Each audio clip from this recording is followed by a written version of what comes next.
Jump. Keep him tight. Come on, Andy. Keep him tight. There you go.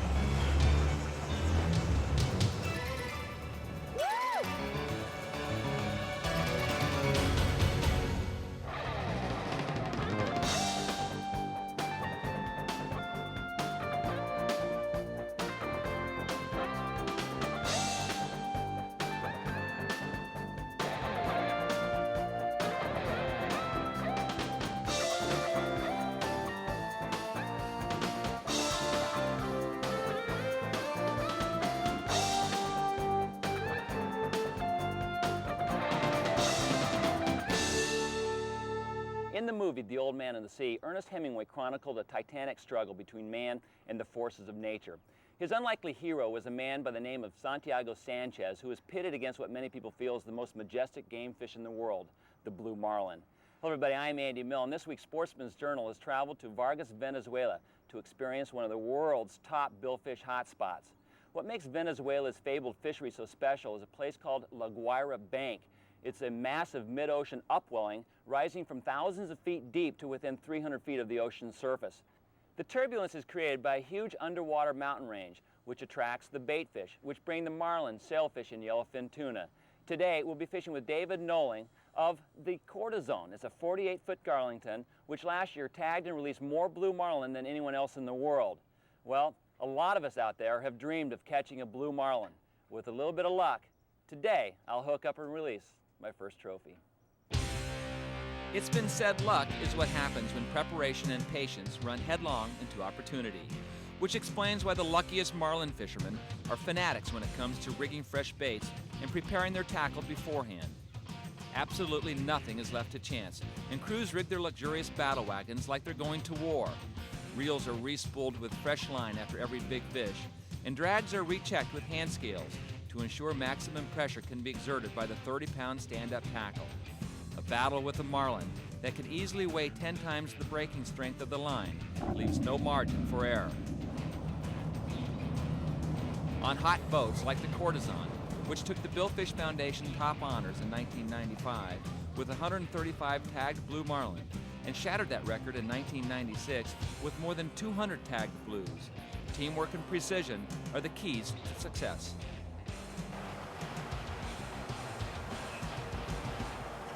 Sure you've read that book, The Old Man and the Sea? Last week. Really? Yeah. Seen the movie last week too. Do you feel like your life parallels that book a little bit? I don't know. Hemingway is a little bit wilder than I am.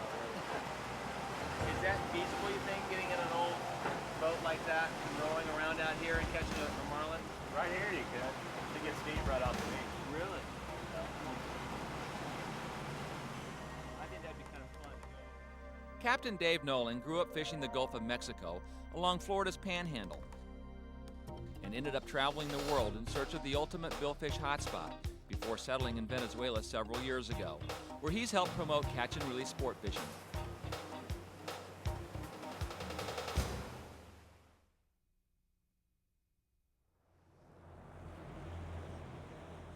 One of the things that makes Venezuela such a blue water favorite is the proximity of the fishing grounds to the mainland. Within 45 minutes, we were at La Guaira Bank, where co-captains Alberto Sanchez and Cesar Pianete quickly went to work setting the baits in the Corazon's wake. Through years of experience, the crew of the Corazon has come up with its own precise formula for success that requires each staggered bait to be set out at an exact distance from the boat to ensure the most appealing spread. Once the baits are out, there's nothing left to do but wait and daydream, trying to imagine the rush of adrenaline when my first blue marlin crashes a bait and starts greyhounding across the ocean.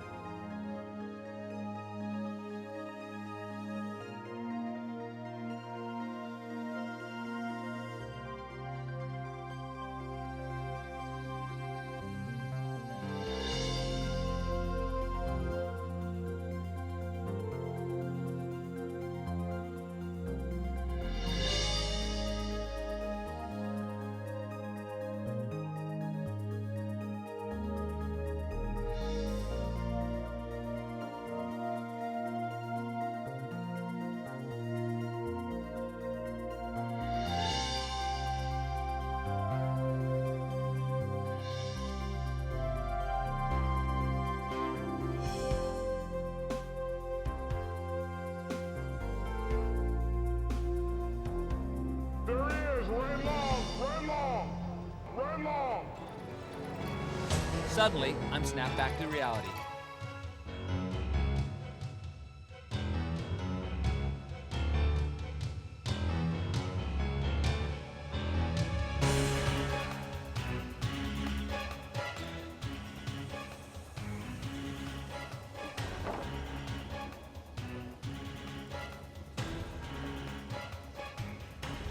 Now what do I do?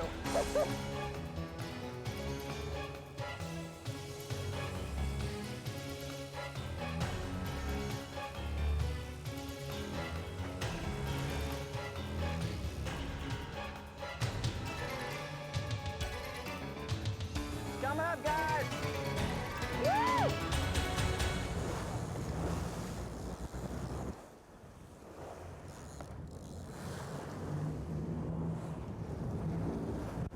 Sweet. What an athlete.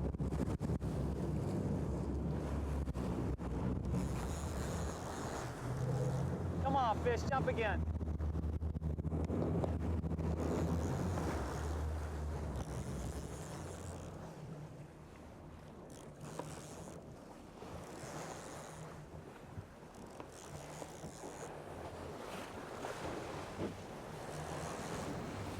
He's applying the pressure now.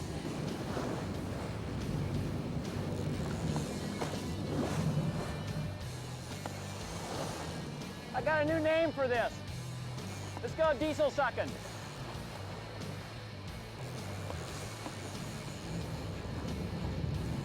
Here he comes, huh? In color, huh?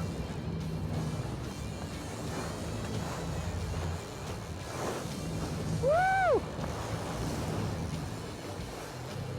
Come on, fish, jump again.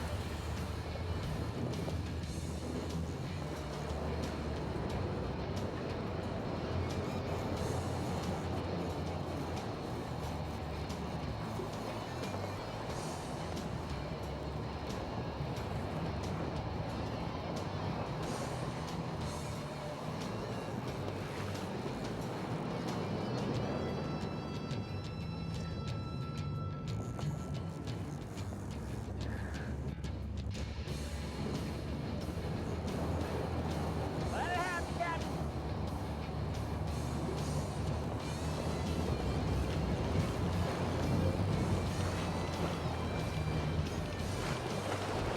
Woo! I didn't realize I was gonna go body surfing today. Ours is not for reverse, it's for a race. You can't blame him for wanting to stay deep. Every time he comes up, he thinks he's going to be eaten by a 48-foot garland.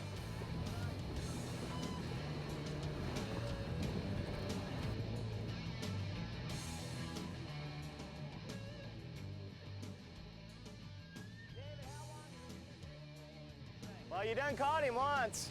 You know, we had the release when we touched the leader, but they go down on you, who's to say? That time, if you stop right now, like I am, Yeah. get a little angle going and it'll pop into the top and we'll zip back and catch it. Although we had the fish close enough to touch the leader, it suddenly changed tactics and sounded, bulldogging in the depths as I tried to apply as much pressure as the 30-pound line would bear. This is the tough part, the moment of truth Hemingway immortalized when he pitted man against one of nature's most magnificent beasts.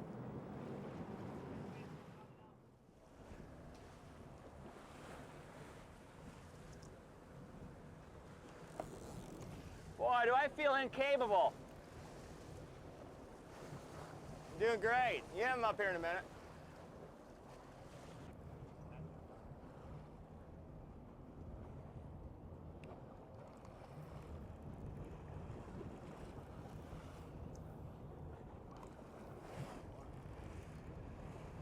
Woo!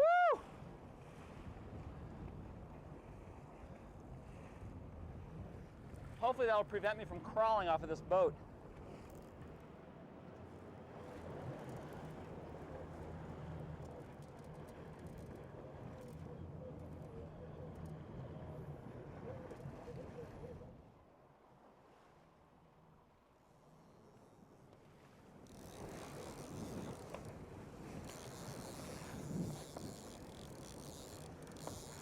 We're gaining line, guys. He's not tail wrapped or follow hooked or anything, he's just me.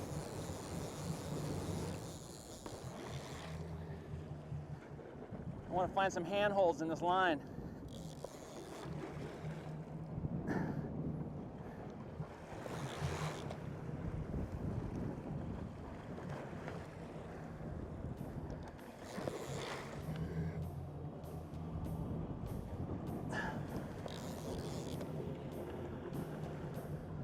I don't want to break him up in the same breath. I don't want him to take any more line out.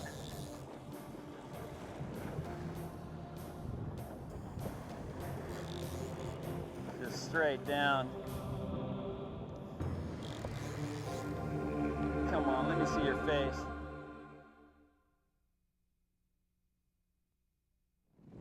He's winning. The fish has got a skier. Oh man.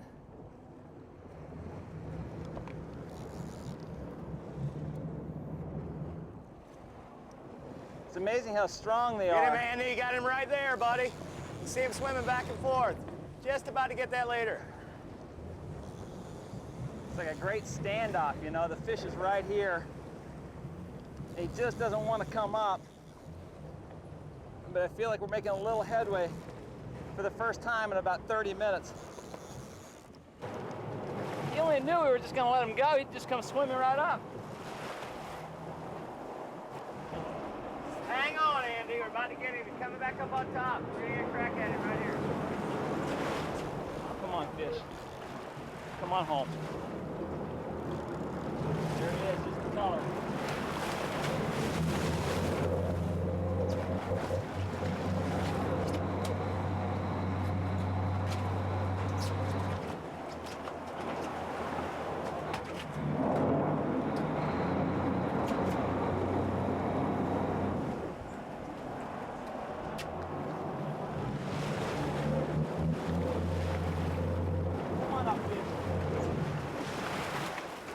Back up on top. We're going to get a crack at him right here. Doubles up.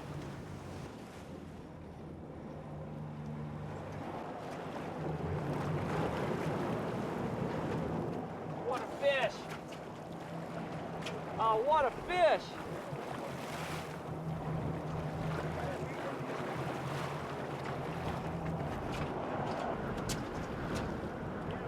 Oh, it's spectacular. What an athlete. What a catch there on 30-pound, Andy. Good job, buddy. How big do you think this thing is? Ask Alberto. I can't really get a good look at him here. He's buck 75. Yeah, 175. That's what I was thinking. Yeah, short and fat. Yeah, that's an extremely mean fish. A lot of times we catch them 5-10 minutes. You okay? Good job. Dave, you've literally fished all around the world. What makes Venezuela so special, and how does it stack up? I don't know. For me, I'd have to say most places you might just have sailfish, you might just have blue marlin, might have white marlin. Here you got all three most of the year. So it's not an uncommon thing to catch a Grand Slam? No, not at all. I've raised all three at once. Get a bite out of all three at one time. Really? Oh, yeah. Several times. Are you specific where you fish out there? Like Guaira Bank, how big is that, and how important is it that you're in one spot? Well, you want to be where the fish are, of course, but this is such a big area to fish. You can fish 30 miles down to the west. You can fish the Guaira Bank. You know, it's 14 miles offshore. You can fish way out to the east. You just want to be where they're at. What kind of effect have you seen down here with the catch and release philosophy? Or have you seen a difference at all? I really haven't seen a difference. I know over the years they're letting go more and more every year. When I first started coming here, there'd be truckloads of billfish every day. Going to the market? Going to the market for sale. And I can't, you know, blame somebody for trying to make a living, but do it another way. But in this country and a lot of third world countries, they need that fish to eat and feed their families. Right. Is it a hard philosophy to convince them that catch and release is better? Sure it is, just like the States. 10, 15 years ago in the States, you know, they didn't let anything go. That's caught on and people let everything go now. And what role has the Billfish Foundation played in all of this? Oh, a huge role. Just making people aware of how neat these fish are, what a resource it is. Let them go. You have tagged more blue marlin last year than any other boat in the world. What makes the Courtesan and you as the captain of the boat as good as you are? I would say you've got several advantages. You've got an excellent boat, nice Garlingtons, real maneuverable. Got like the best crew I can find. We have the best tackle. We're in a great spot, and we fish more days than most people. The odds are better. Oh, the odds are better. We should catch more every year. Mm-hmm. Can you almost guarantee a client that you're going to catch a blue marlin almost every day you go out? Yeah, that's a tough deal. I can't guarantee anything, but... But the odds are pretty good? Yeah, I can't think of any other place I'd be fishing where I could make that statement, but maybe here. So if someone wanted to catch a blue marlin, they've got to come down here and fish on the Courtesan. I would say. Especially if they come in 3-4 days. Out of 3-4 days, you're probably going to see one excellent day. Maybe all of them.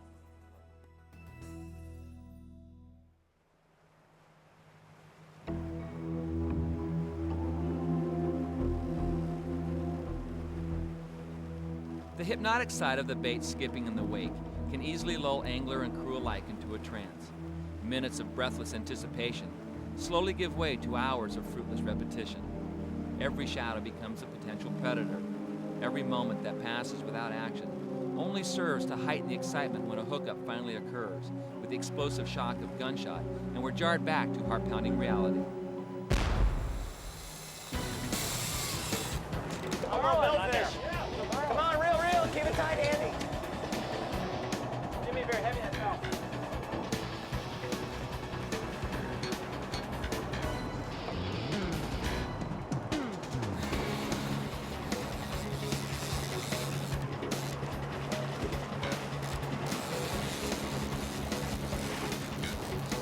Play Venezuela sailfish. Woo! I promise you one thing, this is not going to take an hour. No, just about to catch him there, Andy.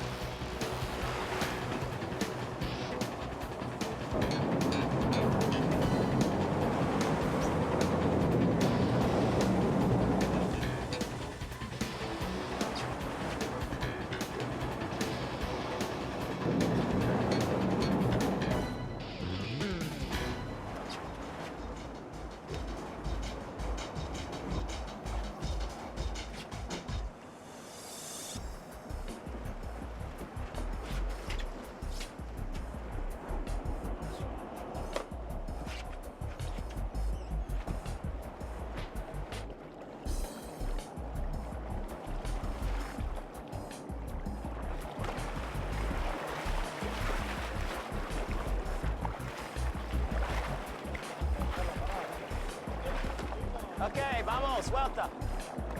Suelta. See you, little buddy. Okay, ultra mas. Good job, buddy. No tengo problema, teaser derecha. It's a beautiful thing. Sportsman's Journal will be right back for more sales in Marlin. Stay tuned. Well, you know, I heard with offshore fishing, the captain catches the fish, and the angler's is basically a wench. Is that true? No, I don't think so at all. This is a big team sport. From the mates, the angler, the captain, the boat. It's not just one person at all. What's the difference between a good angler and a great angler? Yeah, I don't know. I'd have to say experience. Really being able to tell what the fish is doing. Hooking the fish is, of course, the biggest part. You got to get him on first. I'd say that would be the biggest part. What do you tell an angler that has never caught a blue marlin before he goes out? What's the most important thing that angler can think about? Keeping your line tight, really level winding your spool where it doesn't bunch up on one side, and pay attention, really be focused. And hang on. Yeah, and hang on. What a fish, see him jump. Keep him tight, come on Andy, keep him tight, there you go.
how lit up he is. Beautiful fish.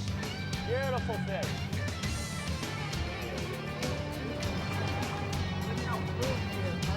Good job, Andy.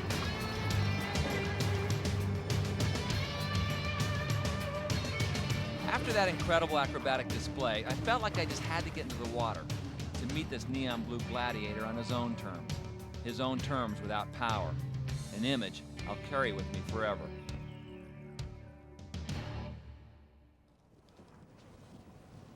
Dave, I'm going in.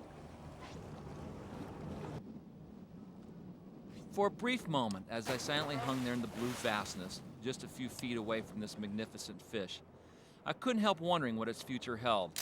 Would it eventually grow to become one of the legendary granders? Or would it end up in some third world fish market? Catch and release is the future of sport fishing worldwide.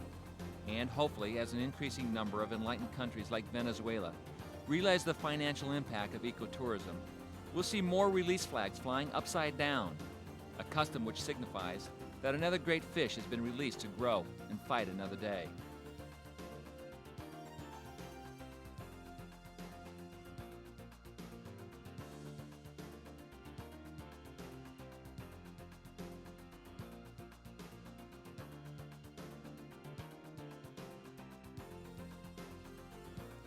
As we returned to port, the crew of the Courtesan said they had another local custom they were looking forward to showing me. Great day. Nothing better than puking and catching. One reserved for lucky anglers who catch their first blue marlin.